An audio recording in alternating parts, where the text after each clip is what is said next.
It is the News Blitz with Randy Wang on Talk Radio 790 KABC. We're here every single day from 5 to 6 talking about the local issues that matter to you most and taking your phone calls at 800-222-KABC, 1-800-222-5222, your emails at randykabc@gmail.com, and search for the KABC News Blitz wherever you get your podcasts.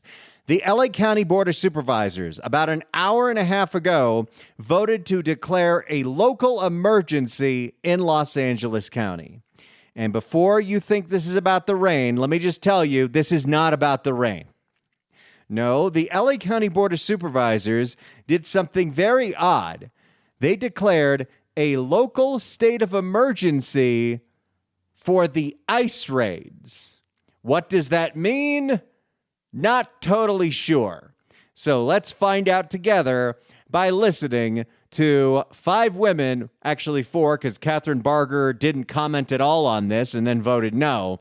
Let's listen to 4 women who are paid $300,000 talk about this state of emergency and what this actually means. Here is the author, Lindsay Horvath. Supervisor Horvath.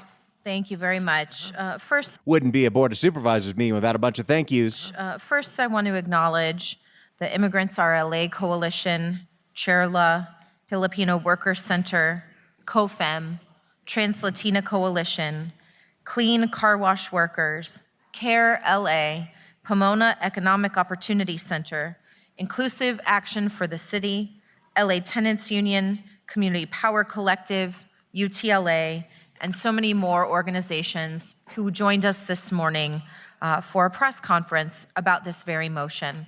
That is a lot of nonprofits, labor unions, and organized groups that, well, they probably have some financial interest in this. What exactly is the point of this state of emergency? Because there's nothing that the local government can do to stop federal law enforcement. So outside of giving people false hope, I don't understand what their point is. Because we all know what is happening in our communities is an emergency.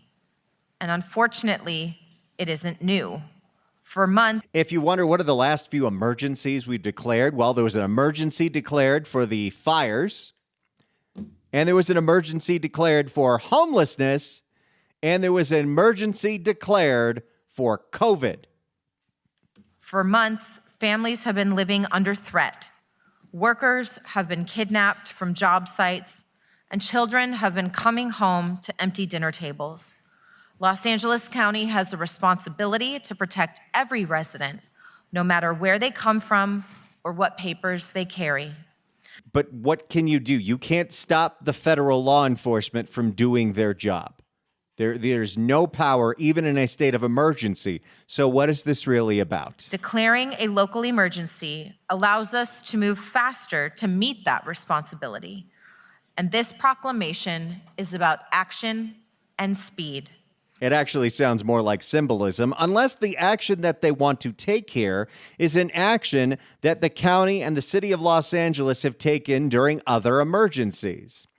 If you think back to the emergency declaration for COVID and the declarations that followed afterwards, well, there's something very important that happened there. And it was the same declaration that happened after the fires. And it's a declaration that happens after anything that can be declared an emergency. And that is an eviction moratorium. Something that Los Angeles County did longer than anywhere else in the country, and is part of the reason rents are so high today, because so many mom and pops said screw it and sold their apartment buildings to Blackstone. It means Los Angeles County can move faster, coordinate better, and use every tool available to support and stabilize our communities. That means eviction moratorium. That is, when they were discussing this last week, apparently something that was in the language that now isn't in the language, but this is the first step. We will not stand by while fear and chaos spread throughout our neighborhoods. When our immigrant neighbors are targeted, our entire county feels it in our workplaces, in our schools, and in our homes. We are listening, we are acting, and we will continue to stand with you. We are grandstanding and not actually doing anything except, I don't know, something that if we have emergency powers, we can get to do much easier. Not just today, but for as long as it takes. And we talk about Los Angeles County values, but I will speak from a personal level to say that these are rooted in values that for me come from my faith. The foreigner residing among you must be treated as your native born. Love them as yourself, for you were foreigners in Egypt. Yeah, that's not how the federal law works, but okay. And I quote this as a testament not to a theocracy, but to what drives me as a person. We have to make sure that we are living our values and putting them into action, and that's what this proclamation is about. We had a discussion last week about what these emergency powers will enable the board to do. They will not enable the board to stop federal law enforcement. So I'm not really sure what the point of this is, and that's about all the Lindsay Horvath I can take. Let's see if we can get some more clarity from the co-author, Janice Hahn. Thank you, Supervisor Horvath, for partnering and letting me co-author this motion. Thanks to the County Council for the time and effort you put into writing this proclamation of emergency. And this is very different. The circumstances... It always sounds like Janice is kind of not sure where she's going with every sentence that she says. The circumstances that we have found ourselves in before, where we declared emergency, had to do with weather, floods, fire, earthquakes, moving land, and homelessness. Yeah, isn't this kind of not what declarations of emergencies are for? This seems very strange. But this is the first time that I can remember that we're confronting a crisis engineered by our own federal government. But I think our county council lay out very clearly in this proclamation the fear, the pain, and the disorder that these ICE raids are causing our communities. We have You may not like them, but they're the federal law. There's nothing you can do to stop that. Unless you change the law. We have residents afraid to leave their homes. I have constituents contacting my office because their family members never came home, and they don't know if they were taken by ICE or where they've been taken. We have entire families who are destitute because their fathers or mothers were taken from their workplaces and they have no way to pay their rent or put food on the table. Yeah, that's what this is. This is an eviction moratorium. This is the first step to it, and they're already laying the groundwork for it. Something that was disastrous during COVID and something they have tried to bring back over and over and over again. These ICE raids are being carried out indiscriminately against people based on the color of their skin, where they work, their accent. They are terrorizing our residents. Which, by the way, you may not like that, but the Supreme Court just said that's fine. They are terrorizing our residents, both immigrant and non-immigrant alike. Is there a word that's missing in this whole discussion? Starts with an I that none of these supervisors will utter once when discussing this issue. Last week, masked ICE agents raided our own county park in San Pedro, the Dean Dana Friendship Park, and took 3 people who were just there walking in the morning. And I want to give a big shout. And again, yes, the people that I should be going after first should be the criminals and the gang members and all that. They can go after anybody that they have suspicion that's in the country illegally. And this emergency declaration's not changing any of that. So it's almost like there has to be another reason for this. And I want to give a big shout out to our county staff, Maria Chavez particularly, who was calm and cool and really... All right, I'm done with Janice. Let's hear what Hilda has to say. I can only take so much. Thank you. By the way, these people all make $300,000 a year. Thank you, Supervisor Solis. Yes, thank you, Madam Chair. I want to thank Supervisor Horvath and Hahn for bringing this motion, a proclamation of local emergency for federal immigration in the County of Los Angeles. We here on the board have passed several initiatives to help support our immigrant community, one of which is creating sensitive locations, that policy to help provide protections to our residents as well as to our own county employees. We've established Represent LA, a defense fund to help many of our residents here, and we hope to continue that effort. But it isn't just about that. It's also making sure that we provide assistance to our small businesses. We've even developed a resiliency fund and a cash aid program to help our families. But we know that our dollars... How much tax dollars is going towards this? A county, by the way, that's broke, and a county that just spent $2 million on a mystery settlement with the CEO of the county, Physia Davenport, for some kind of settlement, and no one will even say what it's for. But we know that our dollars are somewhat limited here in the county, and we need to call on other resources, whether it's other departments or outside of the county, philanthropic groups, as well as utilizing funding that already comes our way through Measure A, or also... Wait a second. So now Measure A, the sales tax doubling that was passed by the voters of Los Angeles County that's supposed to help the homeless, is now going towards helping the families involved in ICE raids? Is that allowed? I guess during an emergency, anything's allowed. Look at all the powers the county had to shut down your lives during the COVID emergency. Or also looking at CFCI funding to help, because they have in the past provided assistance for rental assistance and for evictions. So I know that they're already laying the groundwork. We know what this is about. And I think they will find any excuse possible to bring back an eviction moratorium, because they believe if you can't evict anybody, then you won't see more homeless people. Except the homeless number is skyrocketed when there was an eviction moratorium. So explain that one. So I know that if there's a will, there's a way. And it's really more of casting a light and showing that we support those many immigrant families that look like many of us here in the audience, that actually have not caused any criminal activity, but nonetheless have been picked up in many ways. And of course, the sanctuary policies in Los Angeles County, even when they talk about the criminals, still do not allow our sheriff to hand over the criminals to ICE or have ICE work in the jails. So there is also that.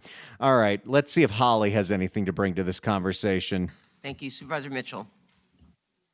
Thank you very much, Madam Chair. You know, the abductions that have been ordered by the White House and are being carried out by federal agents and others since January are without question horrific and unacceptable, to say the least. And I have to say that they're not new to this country's history. And frankly, they've never been acceptable. And the frightening thing to me is that direct harm, these kidnappings... That's a loaded word. Aren't the only thing our communities are experiencing. I think the federal government's actions have emboldened others to commit acts of race-based violence and hate.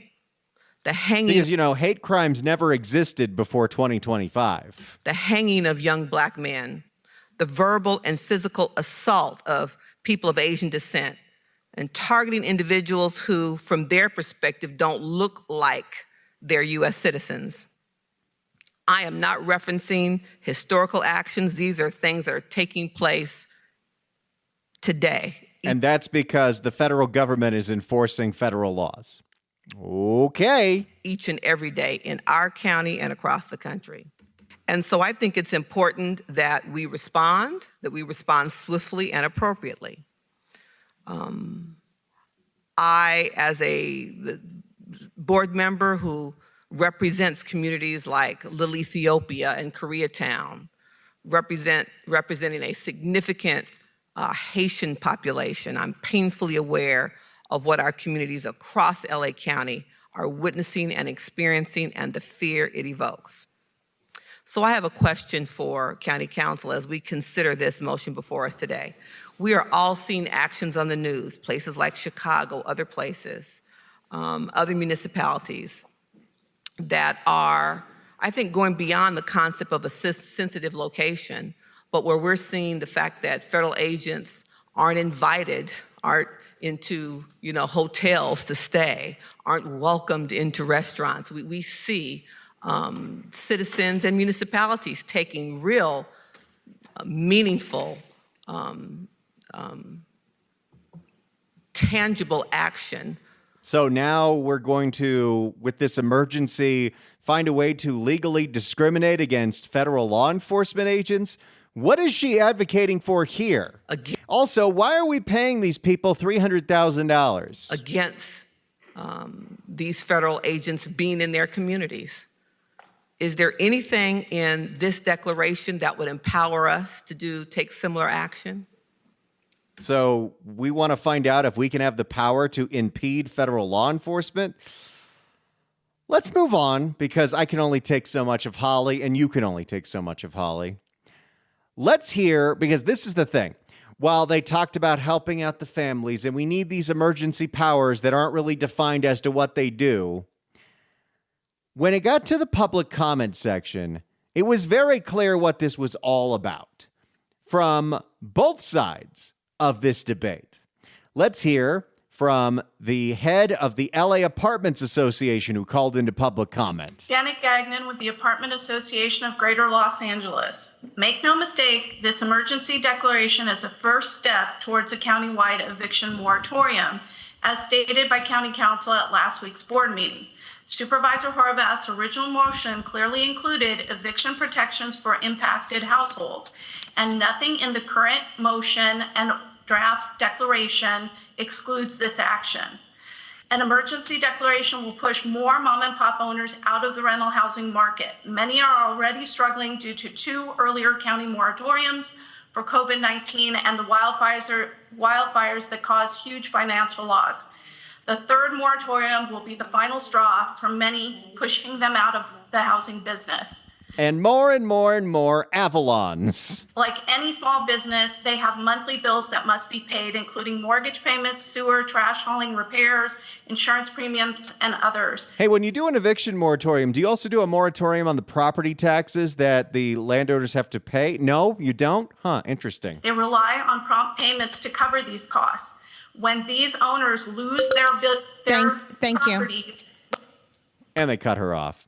Let's hear the other side of the debate. Here is someone from the LA Tenants Union. My name is Fernando Isai, and I'm here as a member of the Los Angeles Tenants Union, once again reminding you of the urgency of an eviction moratorium in the County of Los Angeles. The Tenants Union brought forth to you our demands for an eviction moratorium in June, and it has now been 5 months of violent kidnappings in our streets and in our homes. And the deaths will continue as long as you neglect to act. Our streets have become a battleground and a cultural landscape that essentially amounts to apartheid. And this is not altogether new to Black and brown communities of Los Angeles County. This is just the most recent in an ongoing series of crises for communities of color, immigrant communities, and working class families. And listening to your account of the effect of the government shutdown on some of our most vulnerable communities in the city, it's clear that the attacks on working class and migrant communities will continue. How many months have to pass before you take this seriously? Because 5 months of meetings and studies is not a serious response to the life and death situation facing your constituents. The Los Angeles Tenants Union presented a proposal for an eviction moratorium, which you all have received, and we ask that you move quickly on preventing any further deaths.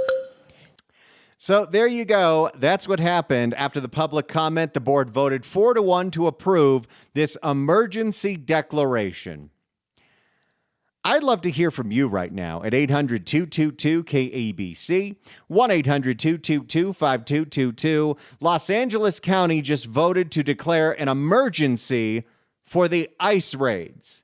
Is this LA County's chance once again to put forth an eviction moratorium? What do you think about this emergency declaration? Give us a call right now, 800-222-KABC, 1-800-222-5222. What do you think is really going on here with LA County's emergency declaration for ICE raids? 800-222-KABC, 1-800-222-5222. Do you support this declaration? Do you think this is nonsense? Do you think this is a backdoor to an eviction moratorium? Get on the line right now and give me a call. 800-222-KABC, 1-800-222-5222. We'll take your calls next. It's the News Blitz with Randy Wang on KABC. It's the News Blitz with Randy Wang on KABC. We're taking your phone calls at 800-222-KABC, 1-800-222-5222. The LA County Board of Supervisors just voted 4-1 to declare a state of emergency on the ICE raids. What kind of powers are they trying to give themselves now? We know that in emergencies past, what's the first thing the county did? They declared an eviction moratorium, and pretty much everyone in public comment was sure that's where this was heading. The people who support that and the people that don't support that. What do you think about LA County declaring a state of emergency on the ICE raids? Do you support this? Are you against this? Do you think this is a backdoor to another eviction moratorium? 800-222-KABC, 1-800-222-5222. Your calls up next. It's the News Blitz with Randy Wang on KABC. 5222. Your emails at randykabc@gmail.com and search for the KABC News Blitz wherever you get your podcasts. We're taking your phone calls right now, 800-222-KABC, 1-800-222-5222. The LA County Board of Supervisors has declared a state of emergency for the ICE raids that started a few months ago. Do you support this action by your Board of Supervisors? Do you think this is nonsense? And do you think, like the people in the public comment, that this is a backdoor to begin yet another eviction moratorium? 800-222-KABC, 1-800-222-5222. Let's start with Ralph in Whittier. Ralph, hello. Hey, you've got it right. This is another backdoor attempt by the board to exercise their ideological control over LA County. My curiosity would be, how does this go about benefiting them in the long run? Because that's generally what this is concerning. If you made a comment earlier about that $2 million payout to the CEO, it's another form of them controlling what goes on in county government. And I call your attention to Sachi Hamai a few years ago when they cut her a check, basically because they said Alex Villanueva was mean to her, so they gave her a payout. And they did that under the same circumstances where there was no public hearing, public comment. They just cut her a check. And this is an ongoing issue with this Board of Supervisors. I also draw your attention to, as far as they're using their power within the county, 2026, you're supposed to have an ethics commission based on Measure G. If that ethics commission is controlled by this board, it's going to be useless. In 2028, you're supposed to have a CEO. 3 of your current Board of Supervisors are in their final terms. What's the chances of one of them running for that CEO position? And then by 2032, we're supposed to have 4 additional Board of Supervisors because they're supposed to redistrict the county. What do you suppose the chances are of either one of the existing supervisors who's termed out by then running for another one of those seats, or one of their own political flunkies is kind of pushed into holding that seat? So this ideology that we currently have to live under in LA County maintains its power. This is the core root of the problem, is the power exercised by this board, the amount of money involved. My understanding today, there was a great deal of material that was sent to the DA's office, the FBI, and the U.S. Attorney's office pertaining to the $2 million check that was written to the CEO.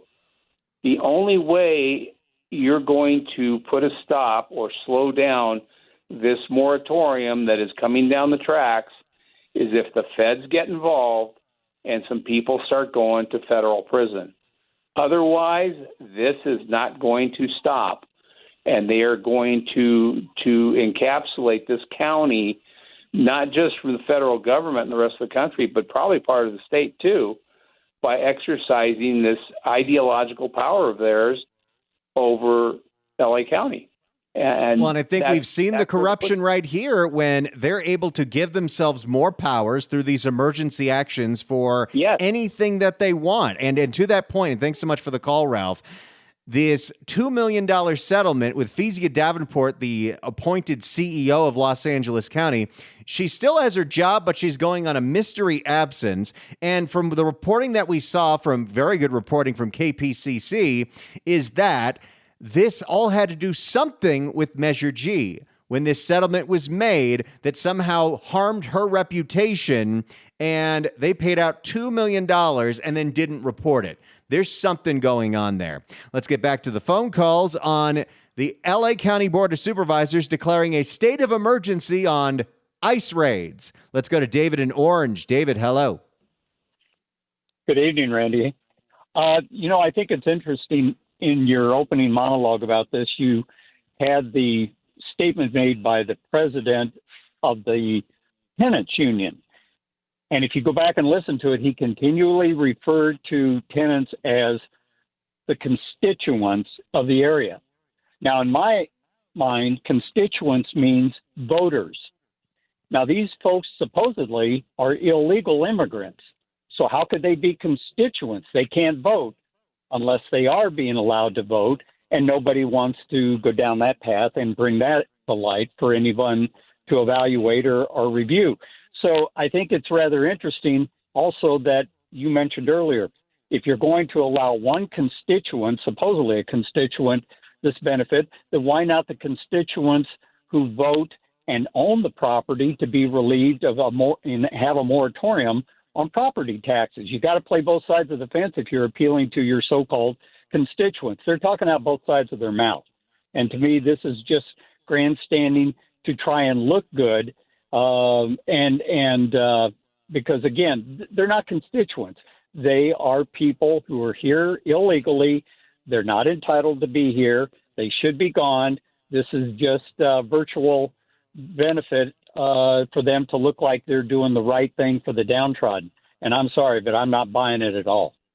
Well, and not only that, they are giving themselves more powers that aren't even defined in the face of all this, and we don't even know what they're planning with all this. Thanks so much for the call, David. Appreciate it.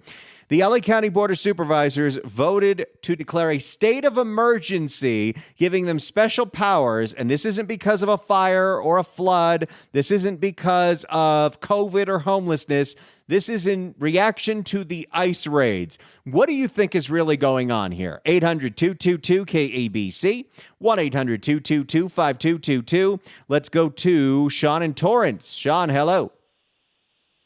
Hello, how are you doing? Thank you for taking the call. Doing great. Great. I think that is a state of emergency for these so-called leaders because the law is being enforced. But beyond that, the thing that really irritates us is we have some apartment units in LA in the Mid-Wilshire area. It's been in the family for 45 plus years. And we survived the COVID, moratoriums, and they finally allowed us to raise rent here a couple of years ago, but it's just getting so tough. We have decided we're selling, and so we have put it up on the market. And what's really telling is that there are many more apartments for rent in the area where we have the building than there has ever been. So there's plenty of space out there, and it's really unfortunate that they've decided to, try to get it off of the mom and pops because they're just driving us out of business. Well, and that's exactly what we saw with the COVID moratorium for evictions that lasted 3 years, was so many mom and pops could not afford it. They had to sell. They had to get out. And who's buying? These massive private equity firms that are scooping up all kinds of real estate and then jacking up the rents. And they've pushed so many people like you out of business, and they continue to want to do that. And then they wonder why it's gotten so expensive to live here. Absolutely. And what's so sad, I can't prove anything, but I'm sure that those big companies take care of the politicians who are favoring them and allowing them not to have any rent control if your building is of a certain age, newness. It's just amazing to me how much they just keep clubbing the mom and pops. And it's really sad because we've worked hard to keep the building very nice and to make it a great place to live. We've had tenants that have been there for decades, but they're just driving us out. Gosh, I'm so sorry to hear it, but I am not surprised at all. Thank you so much for the call, Sean. Appreciate it. 800-222-KABC is the phone number. 1-800-222-5222. Wayman, could you hang up on that caller? Thank you very much. I got to email the engineers about something during the break. if you want to comment on this, the LA County Board of Supervisors declaring a state of emergency on the ICE raids. What do you think is going on here? Is this just another attempt at an eviction moratorium? 800-222-KABC, 1-800-222-5222. It's the News Blitz with Randy Wang on Talk Radio 790 KABC. It's the News Blitz with Randy Wang on KABC. Let's get back to the phones and go to Dale in Long Beach. Dale, hello. Hello, Randy. Hey. Hello, Randy. Hey, Janice Hahn made $337,000 last year, and if you take away the holidays and the weekends, she only worked 234 days approximately. That's $1,440 a day. And all the rest of those supervisors, what do they actually accomplish? Imagine the big giant power grab.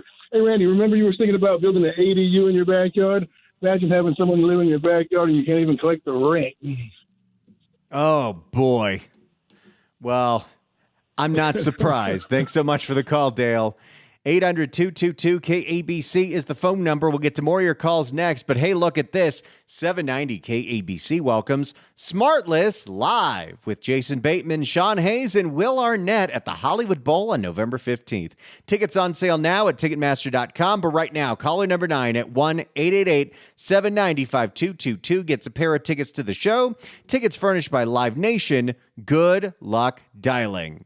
It's the News Blitz with Randy Wang on KABC. It's the News Blitz with Randy Wang on KABC. Let's go back to the phones and go to Monica in Irvine. Monica, hello.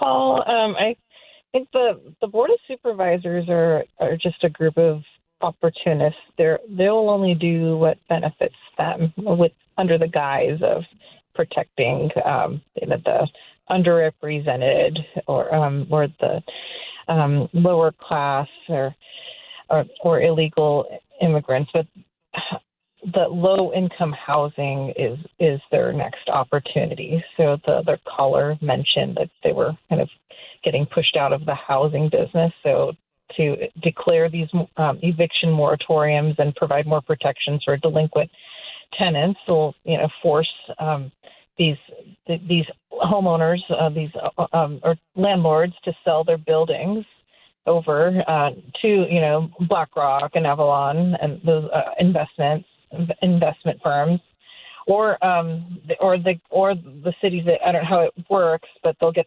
kickbacks and turn those apartment buildings to the low income housing or homeless shelters and all these projects and that are happening across the city that'll benefit them. They'll get more state funding, or they'll pocket something from developers, but it certainly doesn't protect the taxpayers. No, and it doesn't even protect the people they say they're looking to protect in this emergency order. It's also interesting when you had so many different nonprofits and organizations at that press conference, how many of them stand to personally benefit from whatever emergency powers the county is doing? Like all of a sudden they're talking about directing Measure A funds that are supposed to be to the homeless to go to some of these illegal immigration nonprofits. Like what is going on here? Thanks so much for the call. As always, Monica. Let's go to Mary in Long Beach. Mary, hello. Hey, hello. So I had the same comment and thoughts as Monica, that I feel as if they're just trying to displace a lot of people and run this thing out like they did during COVID for a year and a half, where no rent comes in, and it just forces small business property owners to lose their properties. But on the flip side of that as well, additionally, what about everybody who builds ADUs and has rental income and are, private homeowners bringing in rent from their back ADUs? It's going to apply to them as well. And, they probably have loans against building those ADUs. So, again, they're trying to just get rid of everyone being homeowners and sell everything off to these private equity investors and, and then turn everything into low-income housing. I just smell a rat. It all seems very fishy. It sure does. And everything that they've done in order to protect people has ultimately made it more expensive for not only the landlords to be able to do business here to the point where they are selling out, then these big companies jack up the prices for everybody. And we see it over and over and over again. And if this is either incompetence or by design, but it sure doesn't pass the smell test. Thanks so much for the call, Mary. Appreciate it. Let's go to Kathy in Diamond Bar. Kathy, hello. Hi there, Randy. I was just curious who raised the motion to vote for this, and was it unanimous? And then the other question is, any way a Bill Saley can step in and fight these unauthorized powers? Both of those are really good questions. Let me answer the first one for you. This was a motion that was written by Lindsay Horvath and co-authored by Janice Hahn. It was not voted unanimous. Catherine Barger did vote no, but notably, Catherine Barger didn't even speak up or say anything about this. She didn't even explain why she's voting no, so that's a little strange. As for the legality of this, much like the bill that passed the state legislature that's supposed to regulate if ICE agents can wear face masks, there isn't really a whole lot that the local government can do to regulate something the federal government does. What it seems that they're doing is giving them emergency powers for who knows what, and I'm sure Bill Saley is already looking into it, as I'm sure he's already looking into this mystery $2 million settlement to the county CEO who is still employed with the county. There is some really fishy stuff going on at the Board of Supervisors, and you got to imagine the feds are already looking at all 5 of them. That's our only hope, Randy. I think you're right about that. Thanks so much for the call. Appreciate it. The other hope is, voting for more competent, less corrupt people the next time these seats go up. But it is interesting. We're not sure about many of the details of this mystery $2 million payment. Let me see if I can pull up the LAist article, because it is crazy what's being alleged. I mean, something happened that it gave their CEO $2 million in a settlement that was not reported. They didn't publicly mention this. It was all a secret. And apparently it was for damages she claimed, Kezia Davenport, for harm to her reputation, embarrassment, and emotional distress. But what was the distress? What was the harm to the reputation? There are very little details, although I'm sure somebody's going to leak this at some point, or the feds are going to be looking about this. You don't just spend $2 million on a hush money settlement to a current employee. Can't even wait to find out how much she makes anyway. But apparently, this all has something to do with Measure G. That was Lindsay Horvath's motion that passed in 2024 that's supposed to expand the Board of Supervisors and turn that appointed CEO into an elected position. And so much of this smells real fishy. We'll find out what's going on. Thank you so much for listening to this show, for emailing and calling in. It's an interactive program, and we love doing it every day. It's the News Blitz with Randy Wang on KABC.